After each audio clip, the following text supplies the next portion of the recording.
¿Cómo te va, Fernando? Bienvenido a Sin Censura. Buenos días, ¿cómo están? Bien. Mira, recién estábamos escuchando gente de Lugones que nos contaba que después de 30 años lograron que el candidato de la oposición sea elegido como concejal, ¿no? Y la bronca y la confusión del intendente que dice: nosotros no puede ser que ahora haya un concejal de la oposición dentro del municipio, ¿no? Están enojados, ¿no? Están enojados. Y la situación del pueblo que no creía que podía ser elegido un opositor y que la gente salió masivamente a festejar en una caravana, incluso aquellos que habían aportado sus vehículos porque les habían pedido bajo presión, ¿no? De que ayuden en la campaña del oficialismo. Bueno, también ellos salieron a festejar porque tenían muchísimas ganas de que haya un opositor en el Consejo Deliberante. Esta es la provincia de Formosa, ¿no? Donde pasan estas cosas.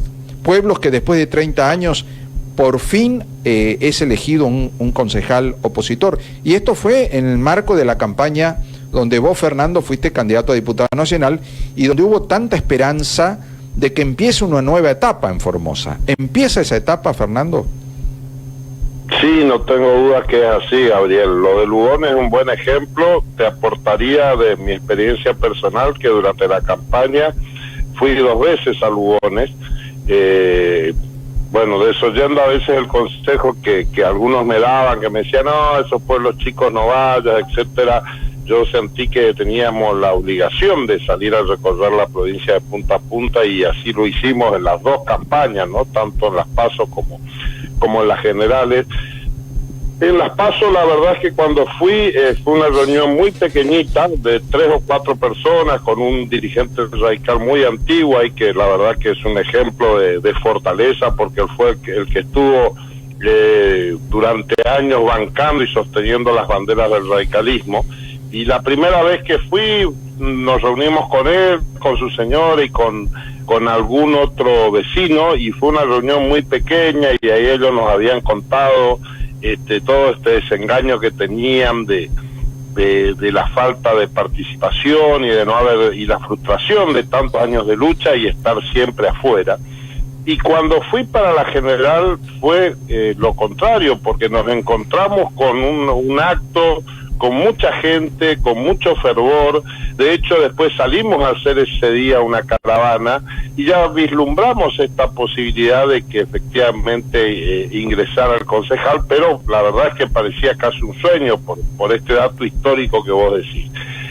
Por lo cual no me sorprende que hayamos logrado este objetivo en Lugones particularmente. También por los niveles de opresión y de desconocimiento de derechos que hubo en Lugones. Es el primer día que estuvimos, a un vecino que salió un rato de Lugones y fue hasta San Martín II, cuando volvió le quisieron pedir un PCR, sí, cuando no había en la zona donde hacérselo, ¿no? Entonces, estos niveles de irracionalidad produjeron esto. Y así que creo que es un buen ejemplo de cómo vamos a tener que trabajar en el futuro en el interior, porque creo que si algo quedó claro del resultado electoral es que ganamos cómodamente en la capital, cómodamente luchando contra 2 aparatos electorales muy poderosos, porque fue tanto el gobierno de la provincia como la municipalidad compitiendo entre ellos, que salieron a hacer un verdadero despilfarro de los fondos públicos, y sin embargo la oposición ganó muy cómodamente. Pero nos marca el camino de la necesidad de estar en todas y en cada una de las localidades del interior, fortaleciendo la dirigencia que está allí desde hace mucho tiempo dando la pelea, y también comprometiéndonos nosotros en darle la posibilidad a estos dirigentes de demostrar de que hay un futuro diferente y que hay una Formosa mejor que está por venir.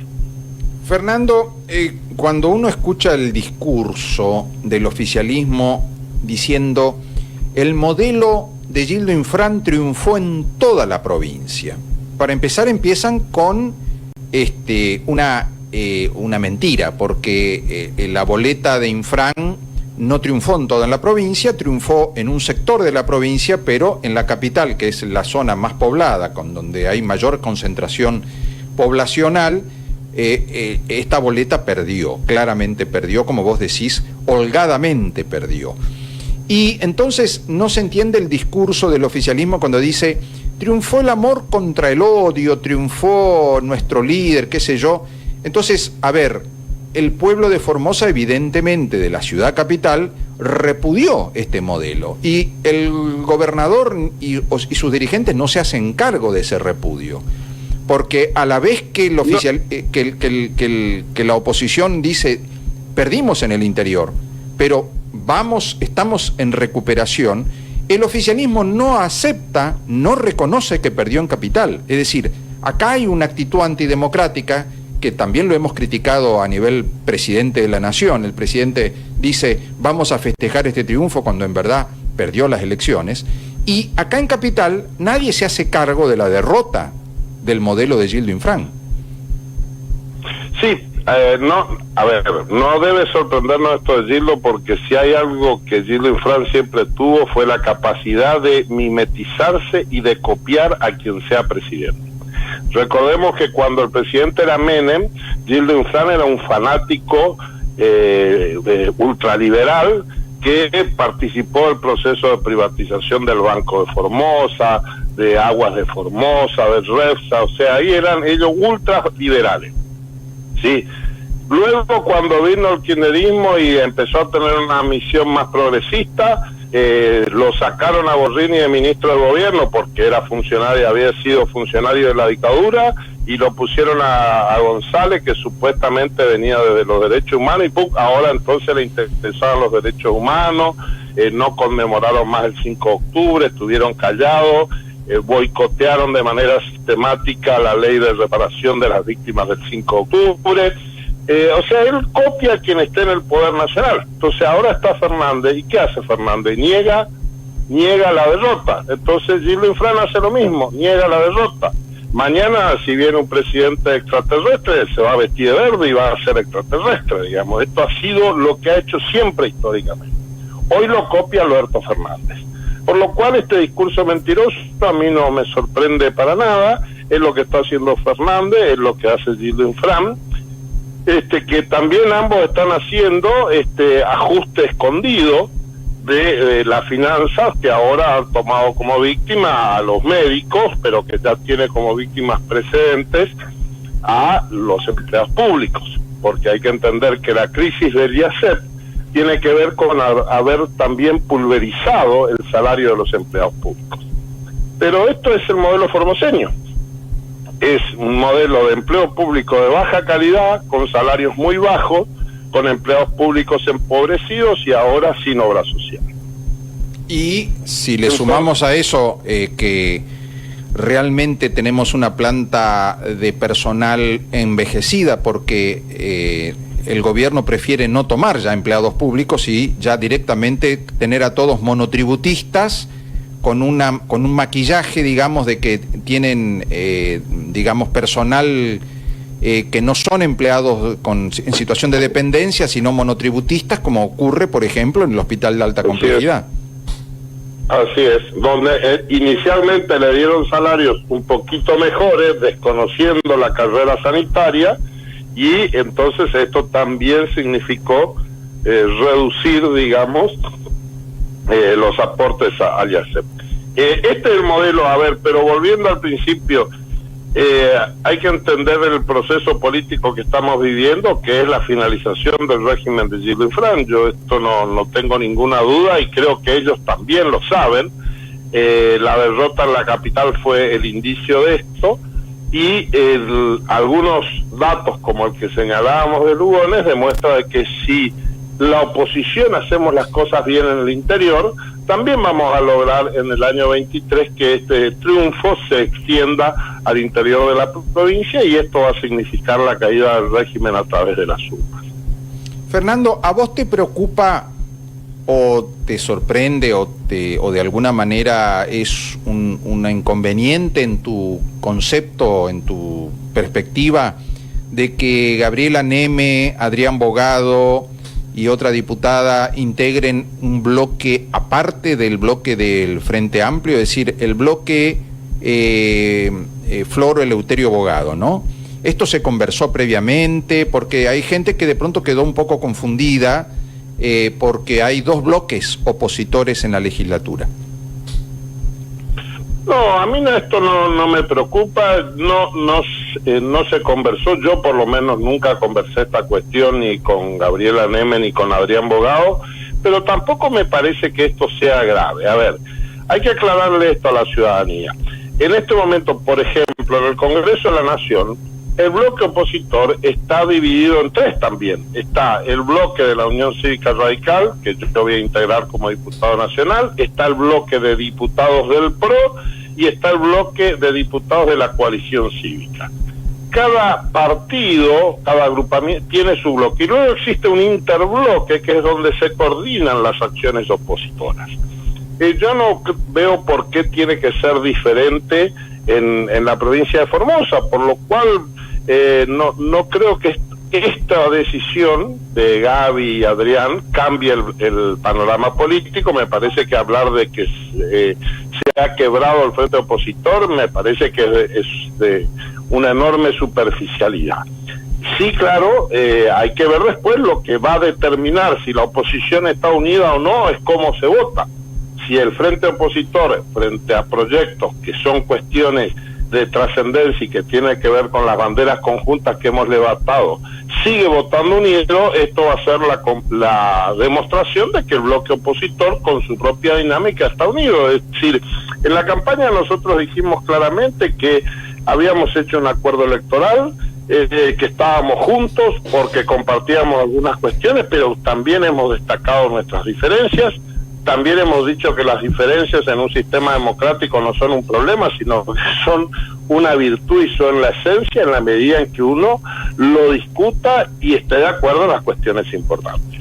Entonces yo honestamente tengo que confiar en Gaby y en Adrián de que ellos van a estar y van a mantener firme su rol opositor y por supuesto que se van a oponer y votar en contra de aquellas leyes que proponga el Ejecutivo que no sean, que no tengan como objeto cumplir los preceptos esenciales en los que estamos de acuerdo y que por el contrario también vamos a estar trabajando juntos en aquellos proyectos que hay que impulsar, como puede ser por ejemplo la derogación de la ley de lemas.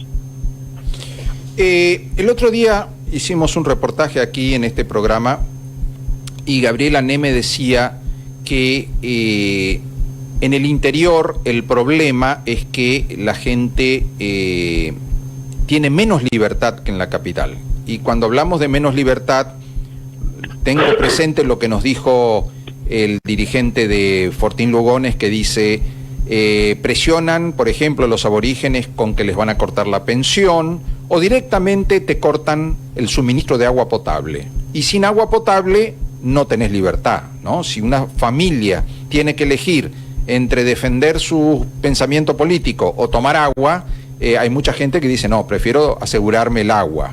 A mis hijos les tengo que asegurar el agua. A ese extremo de falta de libertad se refería Gabriela Neme y decía, tenemos que, los que fuimos electos en estas elecciones, tenemos que ir al interior y garantizarle a la gente de que vamos a defender su libertad, sus derechos básicos. ¿Compartís este punto de vista?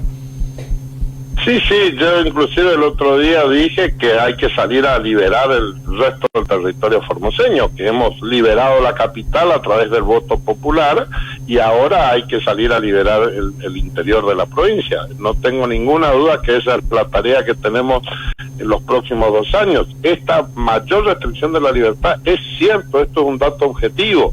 El ejemplo de ayer de este profesor amenazando a un alumno por su pensamiento político, esto no es, vos, Gabriel, y todos los que vivimos acá sabemos que esto no es un hecho aislado, esto es una práctica sistemática. Yo lo vengo denunciando desde hace tiempo y con mucho énfasis en la campaña. Acá hay una política de Estado de apriete mafioso a los ciudadanos.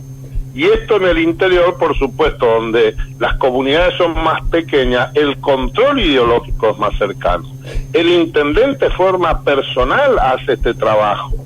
Esto pasa, y pasa en todos los ámbitos. Es decir, lo aprieta un estudiante de que no le va a dar un examen.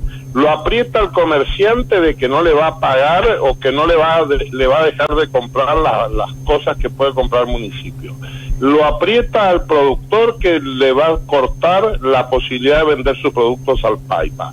Lo aprietan que le van a cortar la luz o el agua. En el caso de las comunidades indígenas, más allá de las denuncias y los controles que hicimos, se volvió a repetir la cuestión del galponeo de aborígenes. En Juárez esto pasó nuevamente. Tratamos de hacer, hubo algún dirigente que estuvo haciendo el trabajo, identificó dónde están los ciudadanos, y luego galponeados, como se dice, detenidos, privados de su libertad.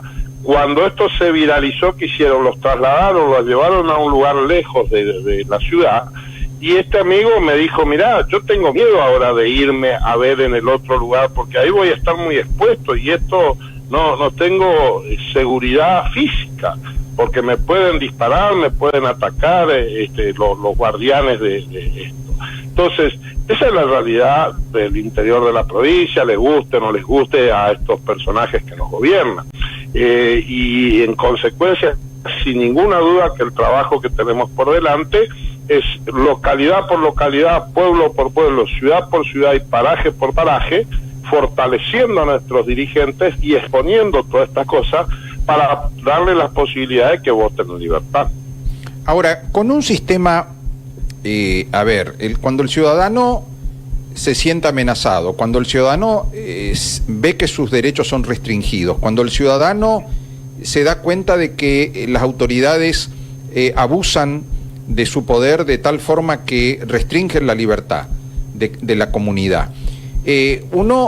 Por supuesto, justicia no puede hacer por mano propia, estamos en un Estado de Derecho, tenemos que recurrir a las autoridades establecidas por la ley, policía, justicia, tribunales. ¿Qué pasa cuando esa policía y esos tribunales están manejados políticamente y son parte del sistema de restricción de derechos o de abuso de poder? Bueno, es que eso es lo que caracteriza un régimen. Eso es lo que, por eso en Formosa no se puede hablar solamente de un gobierno, sino que hay que hablar de un régimen, y por eso es que la pelea es reemplazar el régimen. Una cosa es que vos tengas un mal gobierno, un gobierno autoritario, eso pasa en el orden nacional. Tenemos un pésimo gobierno con un evidente sesgo autoritario, pero ¿qué pasa? No controlan todo. Hay sectores de la justicia independiente, hay sectores de las fuerzas de seguridad que son profesionales y en consecuencia no se van a prestar a las locuras de las órdenes de gobierno. El problema en la provincia de Formosa es que sí tenemos un régimen que alcanza al resto de los poderes del Estado y fuerzas policiales cuya dirigencia máxima, cuyos oficiales superiores están dispuestos, como lo han demostrado, a hacer cualquier cosa, inclusive generar violaciones sistemáticas a los derechos humanos, como han hecho durante la pandemia y como siguen haciendo. Y ayer me llegó un print ahí de alguna publicación que había sacado en la radio, también sobre donde la policía diciéndole que le vayan a reclamar a Carvajal, digamos, y esto pasó inclusive acá, me llegó una denuncia que en la comisaría primera, oficiales de la policía le dijeron a una ciudadana, vayan a reclamarle a Carvajal. Entonces, lamentablemente esto es lo que pone al ciudadano en una situación muy complicada y hace que ese miedo que tiene sea justificado. Ahora, lo que pasó también en algunos lugares, como puede ser Lugones, como puede ser también, por supuesto, la capital, y como pasó en muchos otros lugares, aunque quizás no se ha visto todavía en toda su extensión electoral, es que hay un momento en que los ciudadanos pierden el miedo. Los hombres, las mujeres pierden el miedo y se animan a dar el paso y a votar en el cuarto oscuro con libertad. ¿Cuándo va a pasar eso? Cuando la oposición sea realmente creíble. Yo honestamente creo que en Capital hicimos las cosas bien, los ciudadanos percibió que había una oposición que estaba jugando en serio, que estaba jugando fuerte y por eso nos acompañó.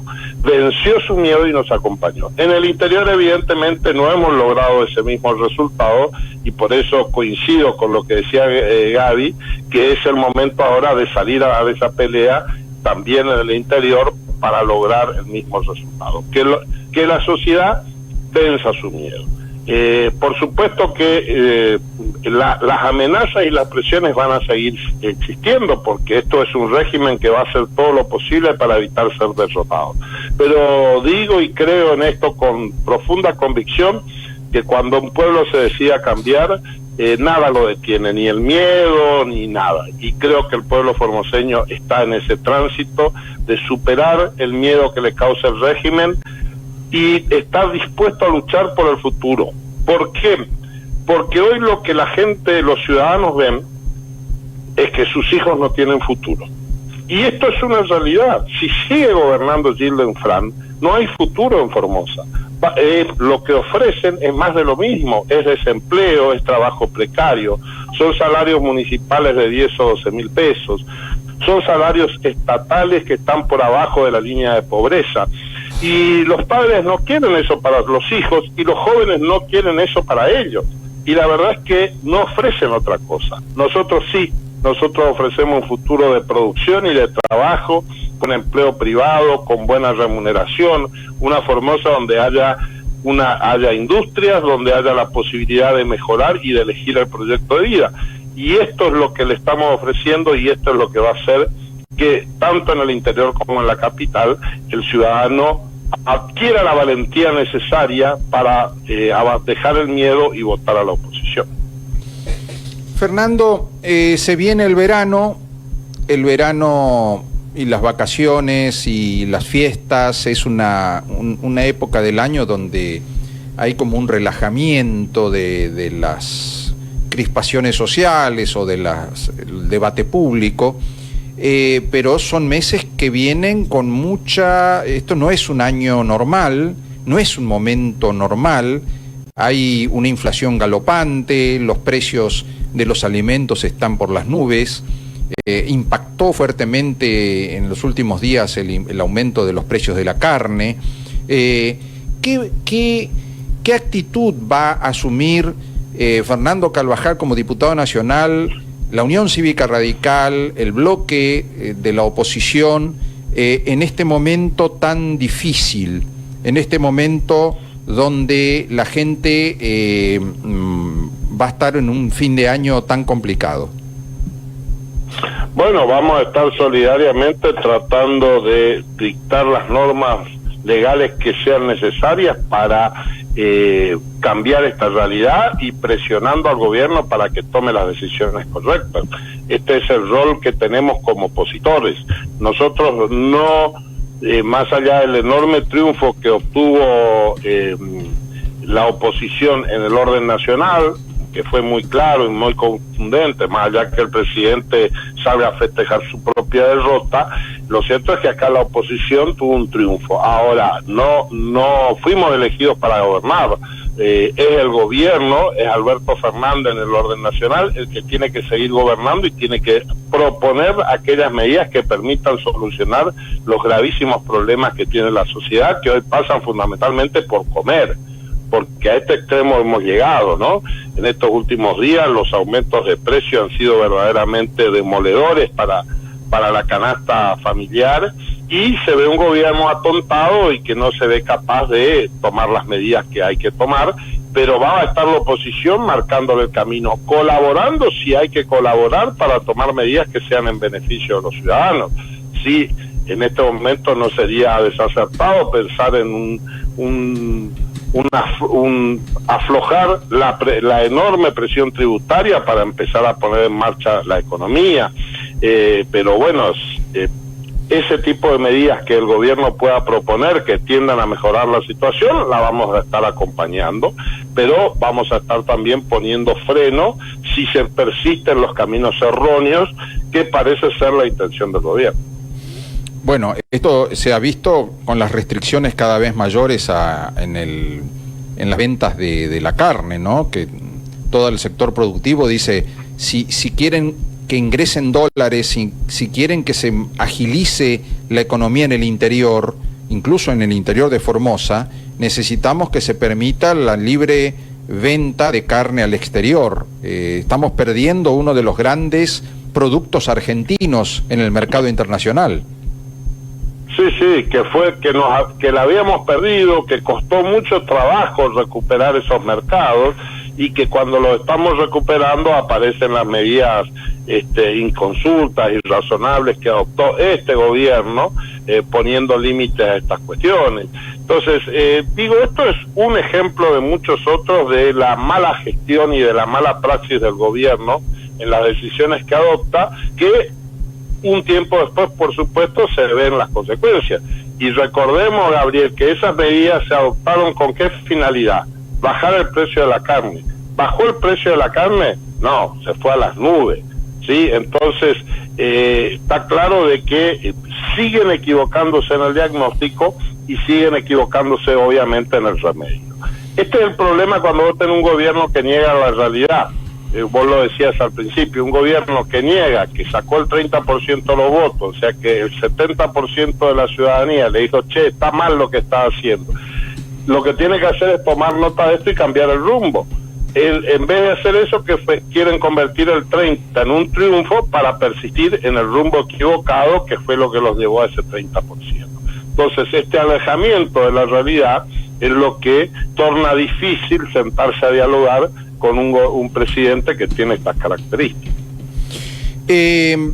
Fernando, vos estás viajando a Buenos Aires, ¿vas a participar de reuniones del bloque a donde te vas a integrar?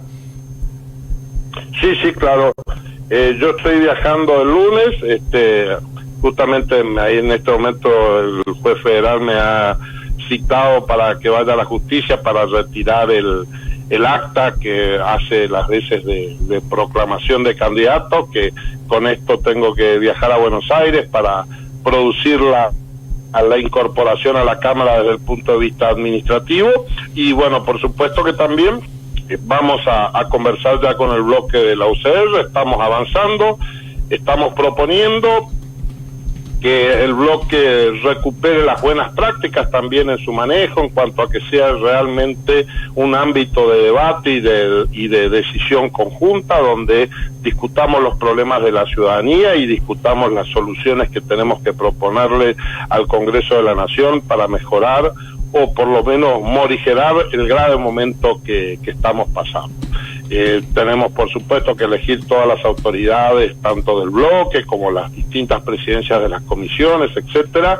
Así que bueno, con expectativa, porque creo que ahí en todo lo que sea el ámbito de el funcionamiento de la justicia tengo bastante para aportar al debate, a la discusión y a la mejora. Me interesa poner en marcha el Código Procesal Penal Federal, que está bastante dilatado, y por supuesto en todas las discusiones vinculadas al sistema de administración de justicia.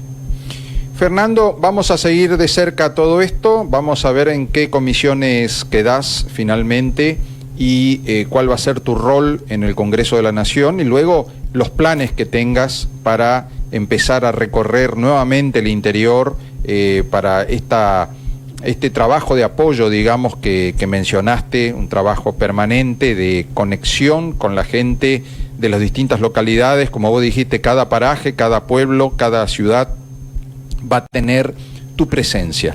Es lo que muchos están esperando, ¿no? Así que realmente ver que los dirigentes electos vuelven a tener contacto con la gente, porque lamentablemente a veces los electos pasa mucho tiempo hasta que vuelven a tener contacto después de las elecciones.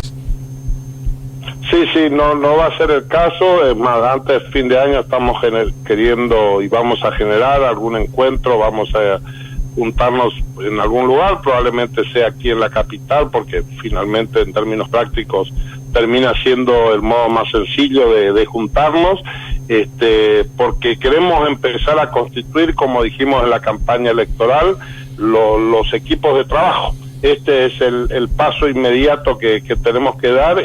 Hay mucha energía social, muchas personas, muchos ciudadanos que durante la campaña nos pedían sumarse y apoyar esto con miras al año 23, y vamos a estar creando un ámbito de participación a través de un centro de estudio donde todas estas energías sociales generemos el ámbito de discusión y de elaboración de proyectos. Así que ya en los próximos días vamos a estar avanzando sobre esta idea. Gracias, Fernando. Vamos a volver a tener comunicación entonces cuando haya estas novedades desde acá, desde Radio Parque. Dale, muchísimas gracias, Gabriel, un abrazo y saludos a la audiencia y la invitación a seguir con la misma energía con la que venimos haciéndolo para transformar la provincia de Formosa. Nuestro objetivo es el año 23, pero estamos trabajando desde este año 21 para llegar a derrotar el régimen e instaurar el gobierno democrático, que es nuestro desafío. Un abrazo. Otro para vos, Fernando Carvajal, diputado nacional.